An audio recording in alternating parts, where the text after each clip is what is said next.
Assalamualaikum warahmatullahi wabarakatuh. Kembali lagi di channel Berita Mistis. Untuk kisah kali ini masih melanjutkan dari kisah yang sebelumnya, sebuah kisah dari tulisannya Tina Astuti. Kisah yang berjudul Orderan dari Alam Sebelah. Dan sebelum kita lanjut ke ceritanya, tekan dulu tombol like video ini dan jangan lupa tekan juga tombol subscribe channel ini. Dan nyalakan juga lonceng notifikasinya agar tidak ketinggalan cerita-cerita lainnya dari channel ini. Dan buat teman-teman yang pengen membaca langsung ceritanya, nanti silahkan saja kunjungi linknya yang nanti akan saya sertakan di kolom deskripsi. Dan seperti apa untuk lanjutan dari kisah ini? Langsung saja kita masuk ke ceritanya.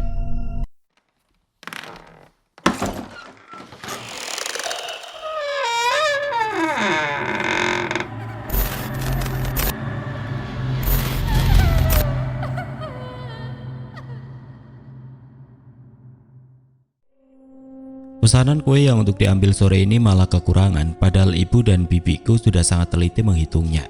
Tidak mungkin ibu dan bibi salah hitung, karena itu sudah disiapkan sedari tadi. Bibiku kembali menghitung kue itu dan ternyata benar, kue itu hilang 10 biji. Padahal sejak memasak tidak ada pembeli yang datang ke rumah dan tidak ada juga yang memakan kue itu. Ibuku kembali membuat adonan untuk menutupi kekurangannya tadi. Gak ada yang memakannya kan? Kami semua serentak menggelengkan kepala, mencium aroma kue saja kurasa sudah cukup. Karena kami jarang makan kue bikinan kami, karena merasa bosan setiap harinya. Aku teringat tentang Pak Haji Gofar yang pernah meminta izin kalau sering cucunya beliau yang kembar 3 itu mencurinya langsung datang ke sini. Waktu itu aku memang sudah menghalalkannya untuk mereka. Kurasa mereka yang mengambilnya. Tidak masalah bagiku, kekurangannya bisa dibikin lagi. Kalau mereka yang mencuri sudah halal juga, karena memang aku yang sudah memberinya izin. Aku menemui si kembar ke kamar yang sejak tadi menangis karena terbangun dari tidurnya. Saat sampai di kamar, kulihat Muhammad dan Ahmad sudah pada terbangun keduanya. Saat aku mendekati ke kasur, kulihat di atas kasur terlihat serpihan kue yang beramburan. Aneh, kok ada banyak serpihan kue?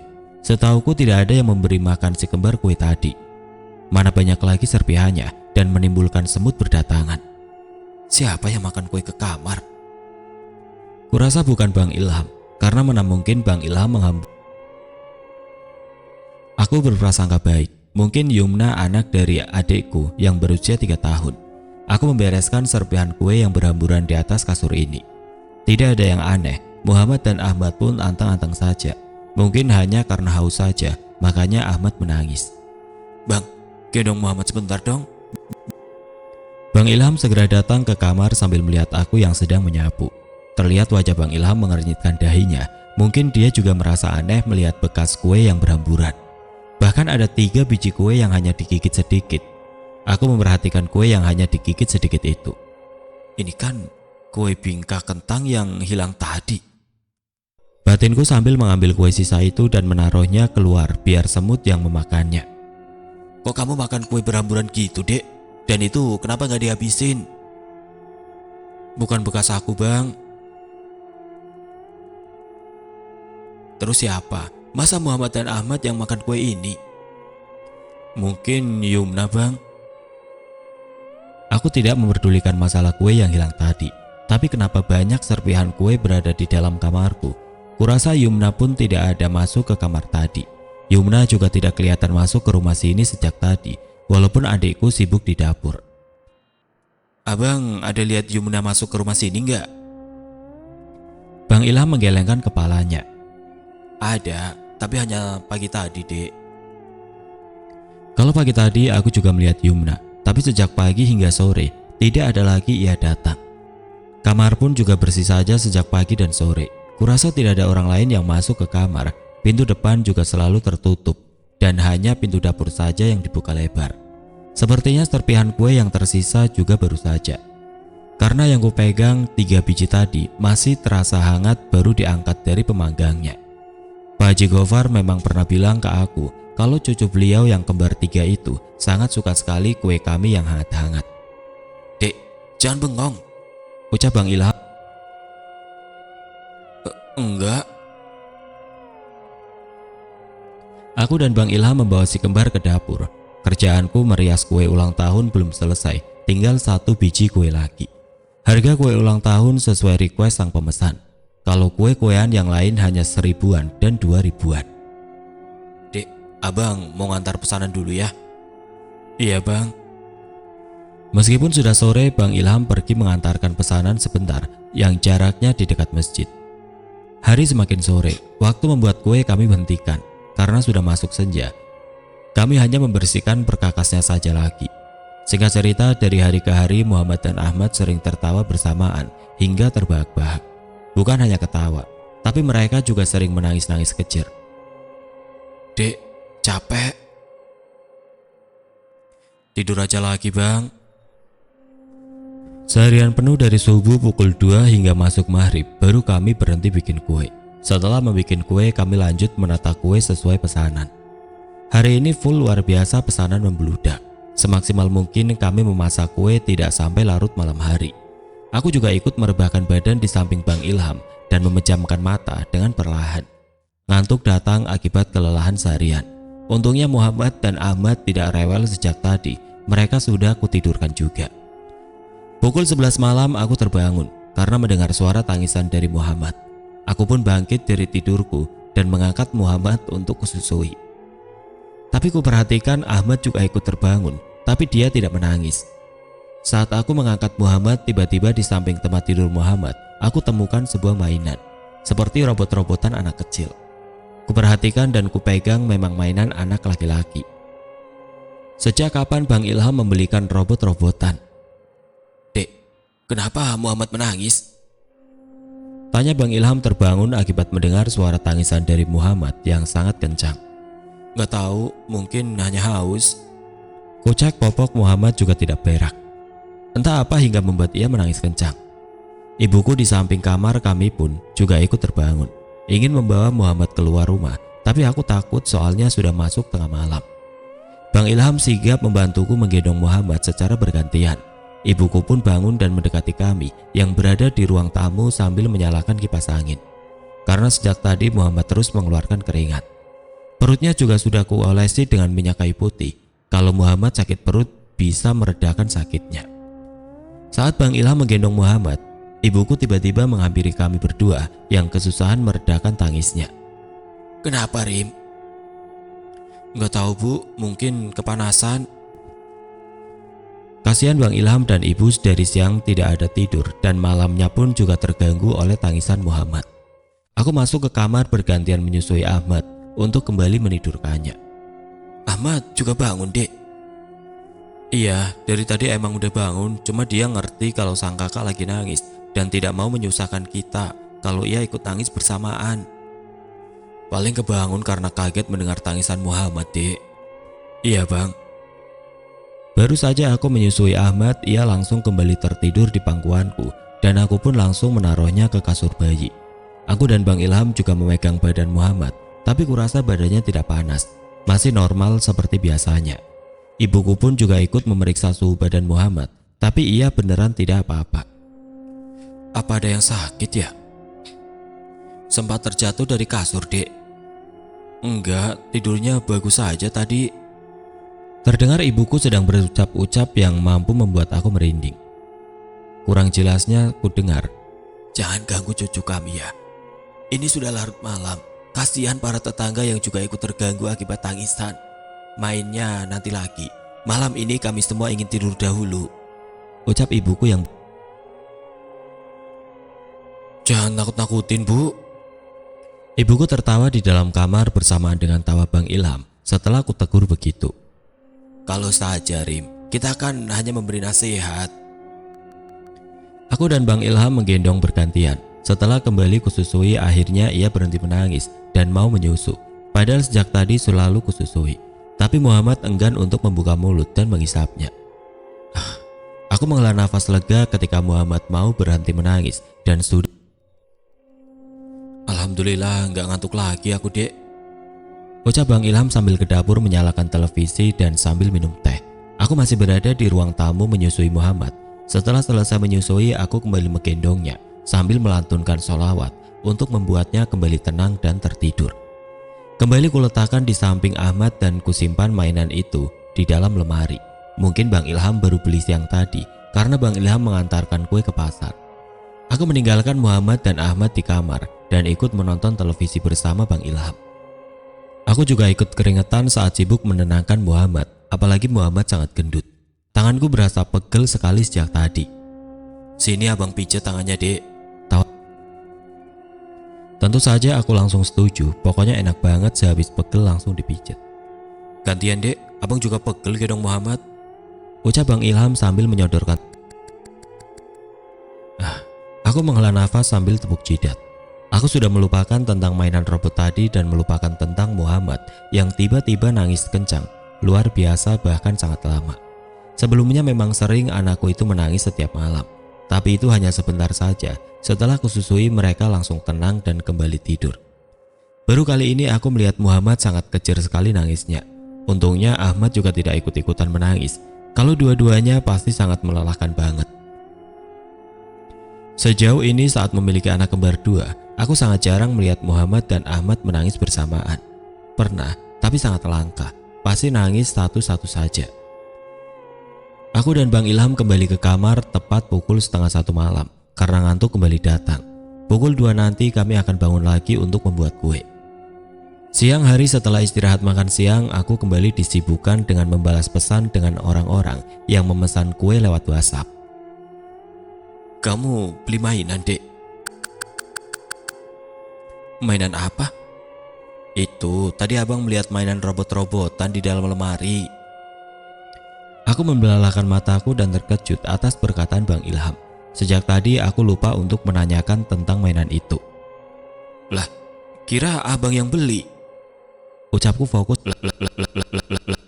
"Gak ada, buat apa beli mainan robot yang keras itu? Muhammad dan Ahmad juga belum bisa dibelikan begituan. Nanti ujung-ujungnya malah kejedot muka mereka." "Terus punya siapa?" "Gak tahu, mungkin punya Yumna." Kurasa mana mungkin Yumna punya mainan robot-robotan, sedangkan Yumna itu anak perempuan. Sering kulihat dia hanya memegang boneka dan mainan Barbie. "Memang kamu menemukannya di mana, Dek?" "Di kamar, di samping tempat tidur Muhammad. Baru tadi malam saat Muhammad nangis, aku menemukan mainan itu." Bang Ilham geleng-geleng kepala. Kami benar-benar tidak pernah membelikan robot-robotan itu, walaupun Muhammad dan Ahmad anak laki-laki. "Ada apa, Rim?" tanya ibuku mendengar kami berbicara serius. "Ini Bu, Rima menemukan mainan robot-robotan di dalam kamar." Jelas Bang Ilham panjang lebar. "Mungkin punya Yumna." "Ada apa, Kak?" tanya. Kali ini aku yang kembali menjelaskan kepada adikku kalau aku menemukan robot-robotan di dalam kamar. Bibi dan pamanku pun juga ikut menyimak dari tadi. "Emang punya Yumna?" "Gak ada, Yumna punya main robot-robotan, Kak. Coba lihat dong, mungkin maksud kakak Barbie mungkin." Aku sangat tahu betul yang mana robot-robotan anak laki-laki dan yang mana boneka Barbie. Tidak mungkin salah aku membedakannya. Bang Ilham beranjak ke kamar untuk mengambil mainan itu dan menunjukkannya kepada adikku. Adikku pun geleng-geleng kepala dan membantah itu bukan mainan Yumna yang tertinggal. "Terus punya siapa?" ucap. Tiba-tiba terdengar dari dapur tempat pemanggang kue karena suara tutup panci yang terjatuh itu berasal dari sana hingga membuat kami semua terkejut karena sedang asik-asiknya membicarakan mainan misterius tadi. Bibi segera beranjak menuju tempat suara itu berasal. Dikhawatirkan ada ayam yang mengacak-ngacak masuk ke dalam dapur kami. Bibi kembali datang dengan wajah pias dan memberitahu kalau kue yang selesai dikukus tadi raib begitu saja. Kami semua kaget dan saling pandang. Setelah kejadian itu kami sudah melupakannya. Singkat cerita, hari terus bergulir. Usaha kami sedang naik-naiknya hingga setiap harinya tetangga selalu ikut membantu kami. Tentang mainan itu masih ada kusimpan di dalam lemari. Ingin kubuang, tapi dilarang oleh Bang Ilham. Kalau yang punya nanti bisa marah karena mainannya hilang.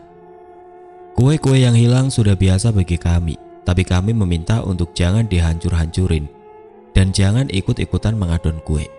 Entah aku mengadon atau mengacak-ngacak adonan sehingga adonan menjadi basi dan bau. Pernah kejadian waktu lalu padahal adonannya sudah sempurna takarannya seperti biasa, tapi tiba-tiba jadi bau dan rasanya menjadi asam begitu. Mana mungkin bibiku salah dalam mengadonnya. Satu baskom besar adonan kue itu hanya dibuang begitu saja. Beberapa kali kejadian begitu bukan hanya Bibi, tapi ibuku juga. Kami pun berinisiatif pergi ke rumah Ustadz Dahlan untuk menanyakan masalah begituan. Kata beliau, ada yang ikut campur tangan dalam mengadonnya. Mengaduk-aduk hingga menjadi basi. Makanya, kami sebelum memulai bikin kue, selalu bercakap-cakap begitu agar supaya jangan mengganggu. "Bang, jagain Muhammad dan Ahmad di kamar, aku mau mandi." Bang Ilham pun pergi ke kamar untuk menjaga Muhammad dan Ahmad yang sedang memperhatikan mainan yang berputar-putar di atas mereka. "Abang cepat mandi Ki, kita jalan-jalan sore," ucapku sambil memilih-milih baju. "Ini udah sore banget Dek, gak bagus bawa bayi." Niatku pun keurungkan dan menggendong Muhammad di halaman rumah saja, sedangkan Ahmad digendong oleh Bang Ilham. Lama banget ingin jalan-jalan sore, tapi selalu dilarang. Padahal gak ada apa-apa lagi. Traumaku pun juga sudah menghilang dari ingatanku. Malam ini sesudah makan malam bersama, kami menonton televisi. Paman dan Bibi juga ada di rumah kami, sambil ngobrol-ngobrol dengan ibuku yang sedang asik mempersiapkan bahan untuk subuh ini membuat kue. "Bang, aku ke kamar ya, mau nidurin Muhammad dulu." "Iya Dek, mau Bang temenin?" "Gak usah, Muhammad rewel Bang, nanti kami pusing mendengar tangisannya." Sedangkan Ahmad masih berada di dapur di pangku bibiku. Dia begitu anteng-anteng saja. Sejak tadi Muhammad kembali rewel, sedikit-sedikit menangis. Baru tertidur sebentar ternyata bangun lagi saat mau diletakkan di kasur. Sehingga beberapa kali aku menenangkannya dengan menggendong ke sana kemari. Satu sudah tertidur dengan penuh perjuangan, kini satu lagi menidurkan Ahmad yang masih belum ngantuk. Terlihat matanya masih segar dan ingin mengajak bercanda. "Tidurnya nanti saja, kalau dia udah ngantuk nanti juga tertidur dengan sendirinya," ucap Bang Ilham saat aku mau menidurkan Ahmad. Ahmad ini tidak terlalu manja seperti Muhammad. Dia akan tertidur dengan sendirinya. Saat bangun pun dia tidak menangis. Pokoknya tiba-tiba bangun dan diam anteng. Kecuali kalau sedang haus, bisa saja dia menangis. Tapi setiap 2 jam sekali itu pasti kususui. Aku meninggalkan Muhammad yang tidur sendirian di kamar dan aku ikut ngumpul-ngumpul di dapur sambil ikut mengobrol. Tidak lama Paman dan Bibi pamit pulang karena waktu sudah menunjukkan pukul 9 malam. Saat kulihat Ahmad, dia sudah tertidur di samping Bang Ilham yang fokus menonton permainan bola di televisi. Kuangkat Ahmad dengan pelan-pelan dan memindahkannya ke kamar untuk kutaruh di samping Muhammad. Bang Ilham pun juga ikut membuntutiku. Katanya juga udah merasa ngantuk. Sebelum tidur kami sesekali bercanda dan berbicara dengan berbisik. Dikhawatirkan Muhammad dan Ahmad kebangun. "Dek, besok mau ikut ke pasar nggak?" "Enggak Bang, ikan dan ayam masih ada stoknya." Lamat-lamat aku tertidur dalam pelukan hangat Bang Ilham. Siang harinya aku menerima kedatangan tamu Pak Haji Gofar bersama ibunya si kembar 3 itu.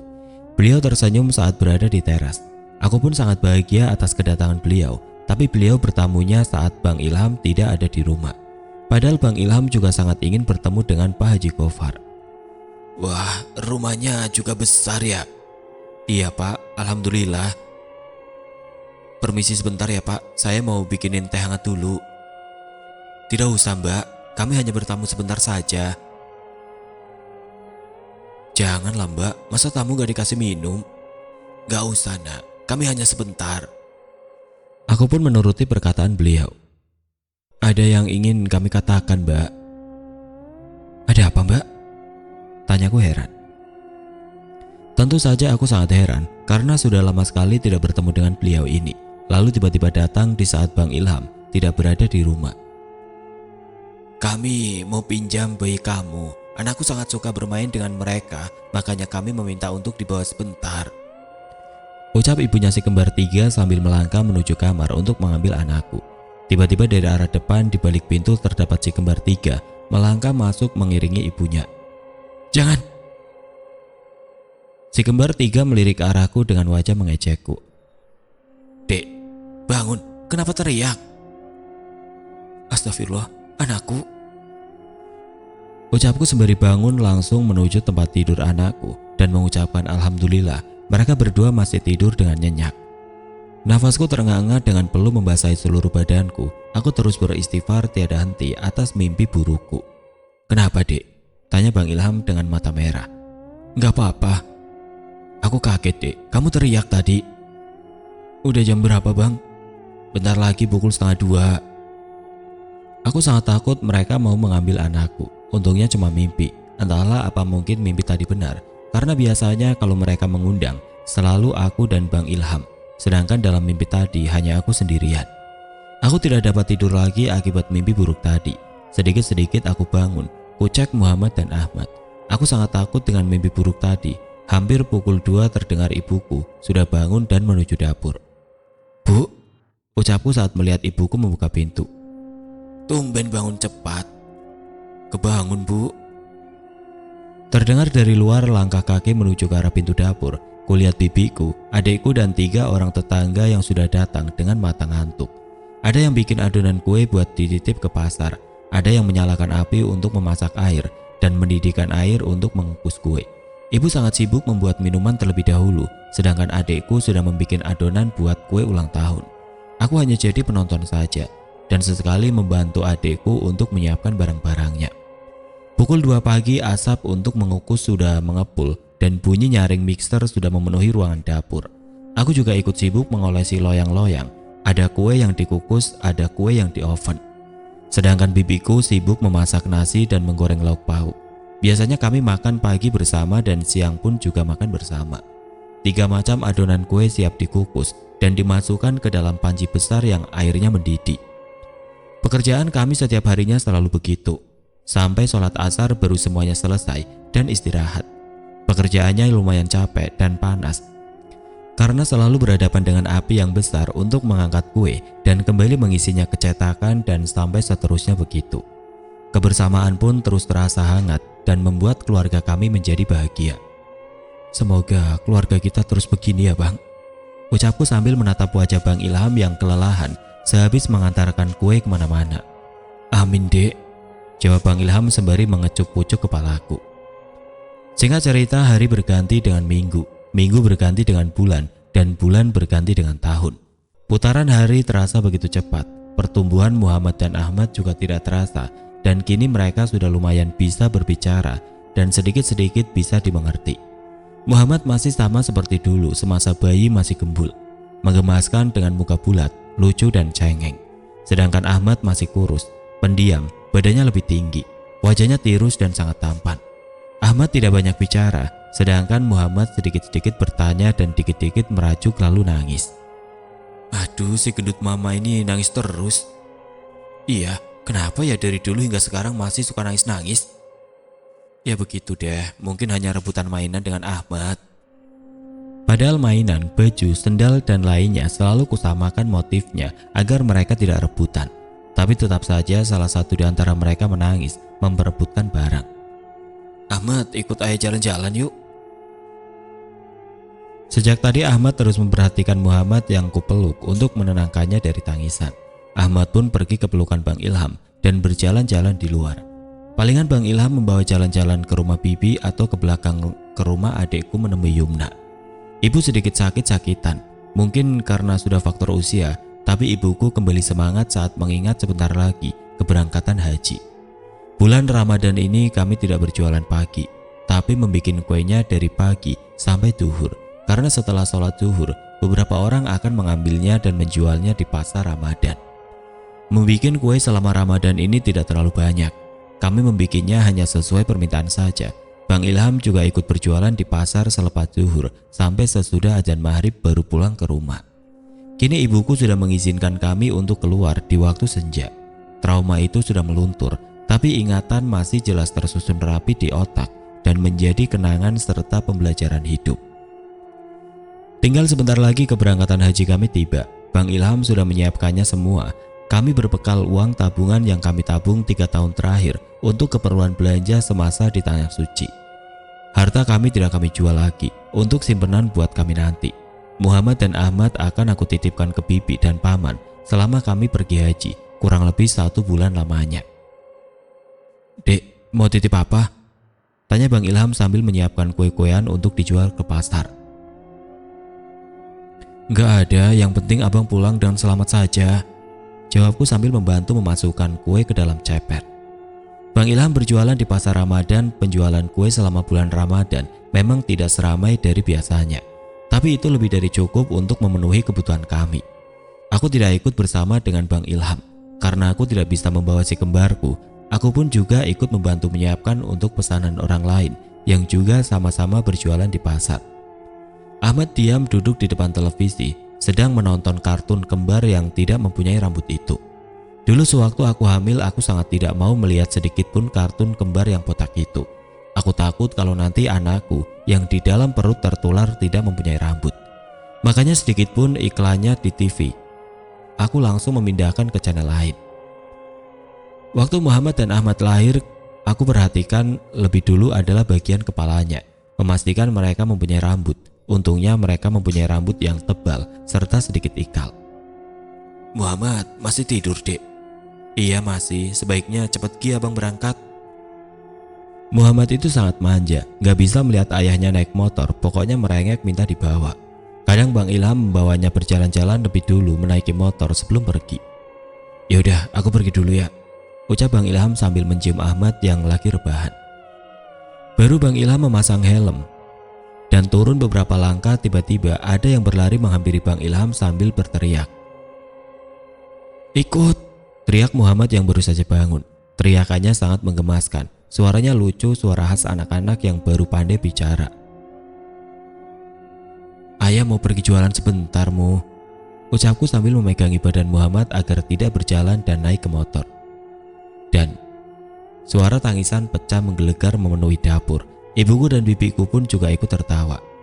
Cepetan Ki pergi bang, nanti lama nangisnya. Kusuruh cepat, tapi Bang Ilham malah mendekat dan memeluk Muhammad sambil menggendongnya mengelilingi rumah memakai helm. Pokoknya sebelum ayahnya berangkat wajib mengelilingi rumah, atau kalau mau ajak jauh bisa mengendarai motor sebentar untuk menyenangkan Muhammad. Untungnya Ahmad tidak begitu. Dia begitu pendiam dan kalem. Kalau diajak dia mau, kalau tidak diajak ya sudah, lanjut nonton televisi, nonton si botak.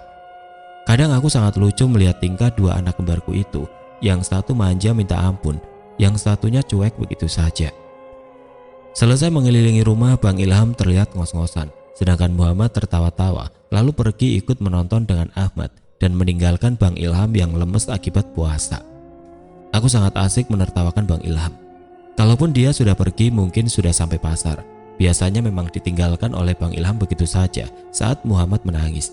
Muhammad itu nangisnya hanya sebentar, lalu melupakan ayahnya yang pergi meninggalkannya menaiki motor.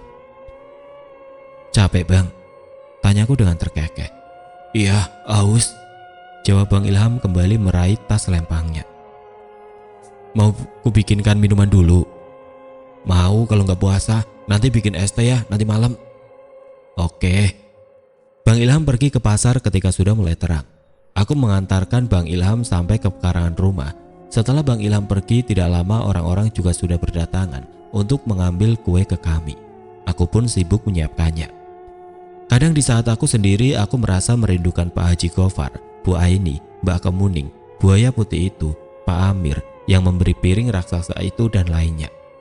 3 tahun terakhir aku dan Bang Ilham tidak pernah diundang lagi. Terakhir bertemu hanya dengan Mbak Kemuning sewaktu di pasar subuh. Beliau membeli kue kami di warung yang biasa kami titipkan.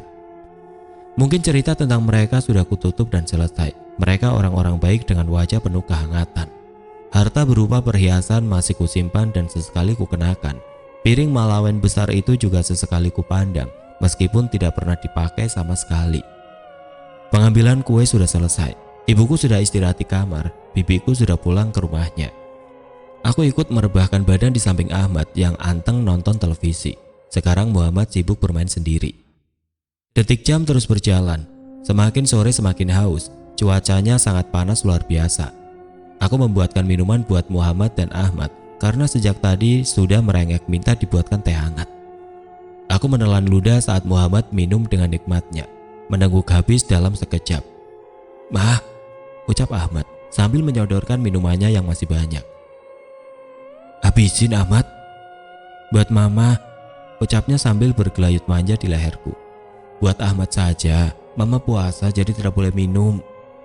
Ahmad kembali mengambil minuman tadi dan meneguknya sampai habis. Aku sangat tersanjung atas perilaku Ahmad tadi. Dia paham kalau aku merasakan kehausan, makanya dia menawarkan aku minuman. Sedangkan dia juga haus, tapi dia lebih memilih memberikannya pada aku. Azan maghrib berkumandang. Sejak tadi aku sudah meneguk teh hangat yang sedari siang aku sangat tergoda. Assalamualaikum, ucap Bang Ilham sambil mendorong pintu dapur. Waalaikumsalam. Bang Ilham pulang dengan senyuman. Udah makan bang? Belum, tadi di pasar hanya minum, jawab Bang Ilham sambil menyodorkan es campur. Wah, ada es campur, ucapku sambil mengucapkan terima kasih. Ayo kita makan bersama. Kami makan bersama. Ibuku sudah dari tadi beliau makan.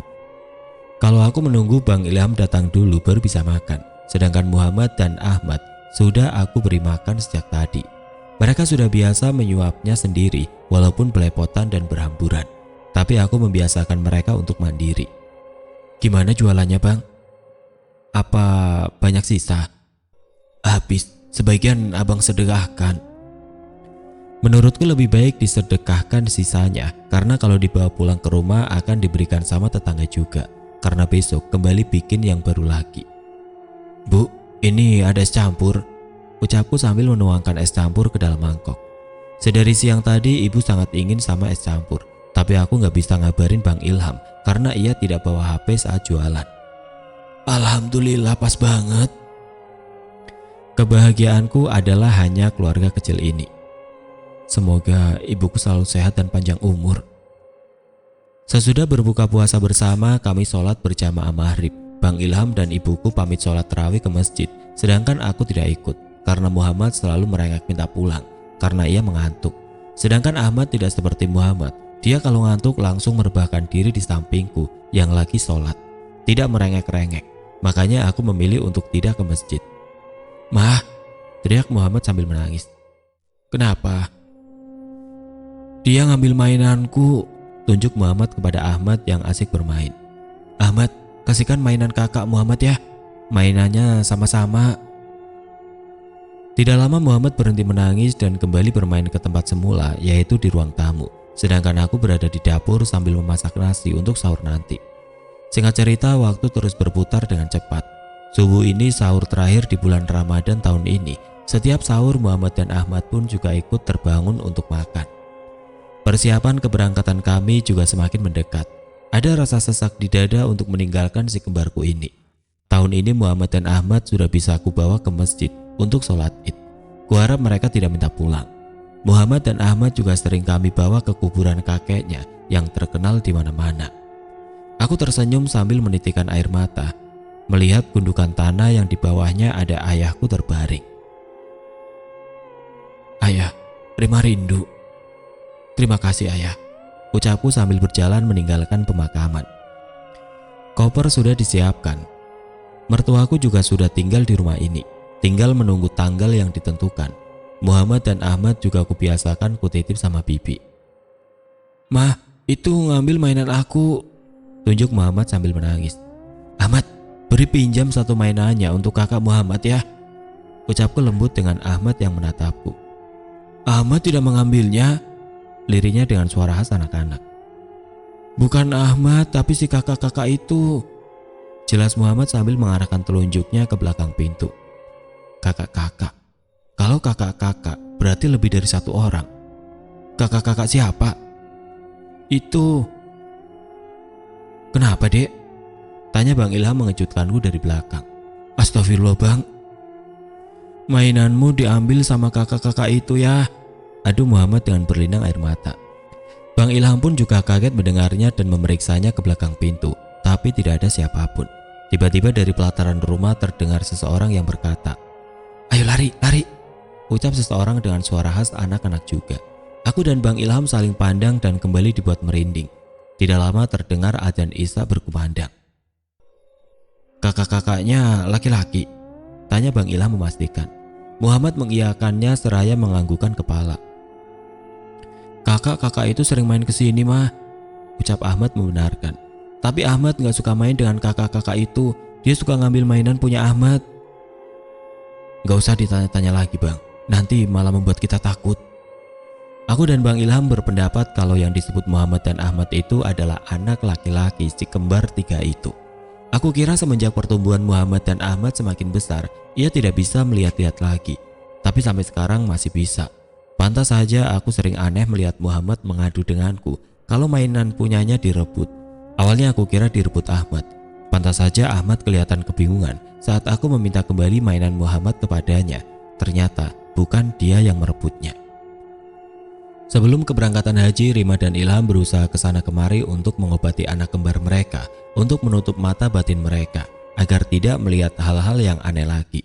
Bahkan Muhammad dan Ahmad sering bertengkar dengan si kembar tiga itu, hanya memperebutkan mainan. Rima tidak menyadari itu, karena Rima tahunya mereka rebutannya hanya berdua saja, dan ternyata malah si kembar tiga itu yang sering membuat Muhammad menangis-nangis. Dari ustadz satu ke ustadz lainnya, akhirnya anak Rima sudah tidak bisa berteman dengan si kembar tiga lagi atau para jin yang lain. Rima, Ilham, ibunya dan mertuanya sampai di tanah suci untuk menunaikan rukun Islam kelima tanpa khawatir dengan keadaan anaknya. Rima dan Ilham berfoto di depan Ka'bah dengan bergandengan tangan, sedangkan Rima menguploadnya ke sosial berlogo F untuk dijadikan foto profil. Beda alam, beda waktu. Seseorang perempuan cantik nan ayu memperlihatkan foto Rima dan Ilham di gawainya kepada anggota keluarga serta orang-orang yang mengenal Rima dan Ilham. Tidak ketinggalan, si kembar tiga juga ikut melihat foto Rima dan Ilham di gawai tantenya. Makanya, kan sudah dibilang jangan suka merebut mainan orang lain. Akhirnya kalian tidak diperbolehkan lagi berteman dengan si adik kembar kan? Ucap Haji Gofar kepada cucu beliau yang kembar tiga itu. Enggak apa-apa, mereka dilarang berteman dengan kami, asalkan jangan dilarang mengambil kue, saut salah satu dari mereka. Ingat, satu lagi, kalau mau ngambil kue itu jangan banyak-banyak, nanti gak habis malah dibuang-buang. Bayar kagak kalian itu, ucap Haji Gofar menasihati cucu beliau yang super suka jahil. Biarin, kan mereka ikhlas, saut di antara mereka. Mentang-mentang gratis malah ngelunjak, jangan ikut ngadon kue lagi juga. Kalian itu malah merusak bukan membantu, ucap tegas Pak Haji Gofar. Begitulah Pak, susah bener dinasehati, saut sang ibu. Di satu rumah yang berbeda di tempat bibi Rima, si kembar paham betul kalau ayah ibu mereka sedang tidak ada. Mereka berdua pintar sekali, tidak pernah rebutan mainan lagi, bermain dengan sepupunya. Muhammad pun juga tidak menangis-nangis lagi, ia sangat penurut saat disuruh-suruh. Ahmad yang kalem juga ikut bermain. Ia selalu mengalah kepada sang kakak untuk memberikan mainannya agar sang kakak tidak cengeng di saat ibu dan ayah mereka pergi ke tanah suci. Oke teman-teman, sekian untuk kisah kali ini. Bagaimana menurut kalian tentang kisah ini? Tulis komentar kalian di kolom komentar. Dan terima kasih buat teman-teman sekalian yang sudah mengikuti kisah ini dari awal hingga akhir. Dan buat teman-teman yang baru bergabung, jangan lupa untuk like, komen, share, serta subscribe channel ini. Dan nantikan kisah-kisah horor berikutnya tetap di channel Berita Mistis. Wassalamualaikum warahmatullahi wabarakatuh.